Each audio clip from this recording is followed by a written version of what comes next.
Alhamdulillahi Rabbil Alamin. Asyhadu an la ilaha illallah wahdahu la syarika lah, al-malikul haqqul mubin. Wa asyhadu anna Muhammadan abduhu wa rasuluh, shadiqul wa'dil amin. Allahumma salli ala sayyidina Muhammadin wa ala alihi wa sahbihi ajma'in, amma ba'du. Qala Allah ta'ala, ya ayyuhalladzina amanu taqullaha haqqa tuqatih wa la tamutunna illa wa antum muslimun. Para jamaah Masjid Salahuddin yang mudah-mudahan selalu dirahmati Allah. Pada ayat 201 surah Al-Baqarah, di situ ada doa yang sangat terkenal. Rabbana atina fid dunya hasanah wa fil akhirati hasanah wa qina adzabannar. Ayat itu menjelaskan tentang doa agar supaya kita ini ya bahagia di dunia dan juga bahagia di akhirat.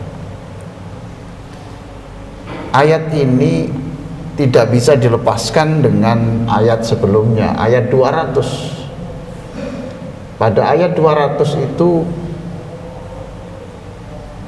ada doa, yang doa itu hanya meminta soal dunia.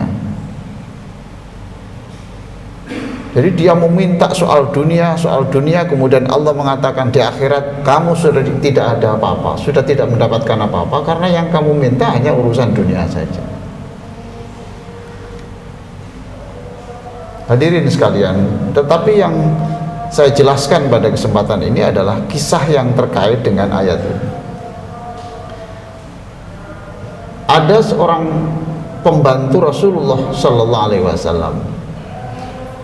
Suatu saat pembantu ini keluar rumah memasuki lorong-lorong kampung.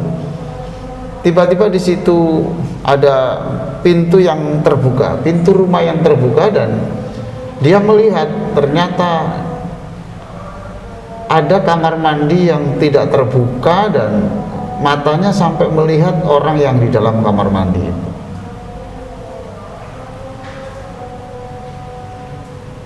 Peristiwa itu membuat dia gelisah. Kenapa mata saya yang diberikan Allah begitu mahal ini saya pergunakan untuk melihat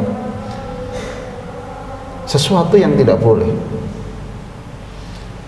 Maka dia lari dari rumah Rasulullah. Dia takut kalau nanti ada ayat Al-Quran yang turun yang mencela perbuatan dirinya itu. Kalau sampai ada ayat turun mencela dirinya, berarti nama dia itu diabadikan dalam Al-Quran. Maka dia lari ke gunung dan tidak pulang sampai beberapa hari. Dicari Rasulullah, tidak ketemu. Rasulullah baru tahu ketika malaikat memberitahu Nabi Muhammad, wahai Muhammad, pembantumu itu sekarang ada di sebuah bukit yang jauh dari Makkah ini, jauh dari tempat tinggalmu ini, dan dia sedang minta ampun kepada Allah di sana. Maka Rasulullah menyuruh sahabat untuk mencari orang. Yang disuruh Umar bin Khattab. Sampai dia tahu, diberitahukan ada oleh orang kampung bahwa ada orang yang naik turun bukit sambil memegang kepala dan minta ampun. Setelah ketemu Umar bin Khattab, orang ini lari, tapi ditarik tangannya oleh Umar bin Khattab. Orang ini mengatakan, jangan saya dibawa ke Rasulullah, saya jangan dibawa ke Rasulullah. Kalau terpaksa harus dibawa ke Rasulullah tidak apa-apa, asalkan Rasulullah dalam keadaan sholat. Akhirnya benar dibawa ke Rasulullah dan Rasulullah sedang sholat. Setelah selesai sholat, Rasulullah mencari Umar, mana yang orang yang saya suruh memanggil kamu itu? Ini ya Rasulullah. Ditanya, kenapa kamu lari jauh? Gitu. Saya malu ya Rasulullah, saya melakukan dosa. Saya melakukan dosa. Loh, kalau dosa kan sudah diampuni kalau kamu mau membaca doa Rabbana atina fid dunya hasanah wa fil akhirati hasanah. Iya Nabi, tapi dosa saya itu terlalu besar, saya malu benar. Ya sudah, kalau begitu kamu pulang. Setelah pulang beberapa hari, ternyata orang ini sakit.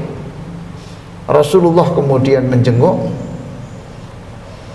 dan benar orang ini sakit. Begitu sayangnya Rasulullah kepada sahabat, kepalanya itu diletakkan di pangkuan Rasulullah. Begitu sayangnya. Tetapi orang ini ketika kepalanya diletakkan di pangku Rasulullah, kepalanya diturunkan pelan-pelan. Diturunkan pelan-pelan. Kenapa diturunkan? Iya, saya malu ya Rasulullah, kepala saya ini pernah berdosa, sangat tidak layak ada di pangkuan orang yang sesuci engkau. Kamu minta apa? Saya tidak minta apa-apa, saya minta diampuni Allah saja.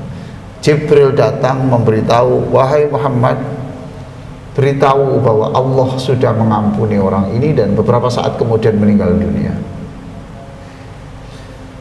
Rasulullah mensolati orang itu, dan setelah sholat, bapak-bapak dan saudara sekalian, Rasulullah itu berjalan dengan berjinjit, pelan-pelan gitu. Ditanya oleh sahabat, wahai Rasulullah, kenapa kamu berjalan kok pelan-pelan begitu? Hampir sepertinya tidak ada tempat untuk menginjakkan kakinya. Rasulullah menjawab, hampir tidak ada tempat kaki saya untuk menginjak, karena full malaikat mensolati orang ini. Inilah kisah pendek yang terkait dengan Rabbana atina fid dunya hasanah wa fil akhirati hasanah. Dari kisah yang pendek ini, kita bisa mengambil paling tidak 3 pelajaran. Yang pertama, begitulah orang mukmin memandang sebuah dosa. Apakah dosa itu menyangkut harta, menyangkut mata, menyangkut tangan, menyangkut kaki, menyangkut bicara. Pokoknya setiap dosa itu disikapi dengan sesuatu yang besar. Apa sih perbedaan orang munafik dan orang mukmin? Antara lain, orang mukmin memandang dosa itu seperti gunung raksasa yang akan menimpa dia, maka dia berusaha bagaimana bisa terhindar dari malapetaka besar ini. Sedangkan orang munafik memandang dosa seperti lalat yang hinggap di hidung dan bisa diusir dengan ujung jarinya. Sekali lagi, itulah orang mukmin. Memandang sekecil apapun dosa itu sebuah durhaka, dan itu masalah untuk masa depannya. Sedangkan orang munafik itu memandang biasa-biasa saja. Yang kedua, betapa kita ini harus tawaduk kepada Rasulullah. Seperti orang ini di pangku Rasulullah, padahal itu kehendak Rasulullah, kepalanya diturunkan.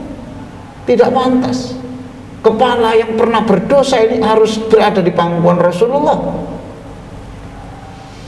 Maka ketika kita membaca sholawat Allahumma sholli ala Muhammad, kita harus punya malu bahwa mulut kita yang kita pergunakan menyebut nama Muhammad ini, mulut yang tidak sekali 2 kali berbicara yang tidak benar dan tidak baik.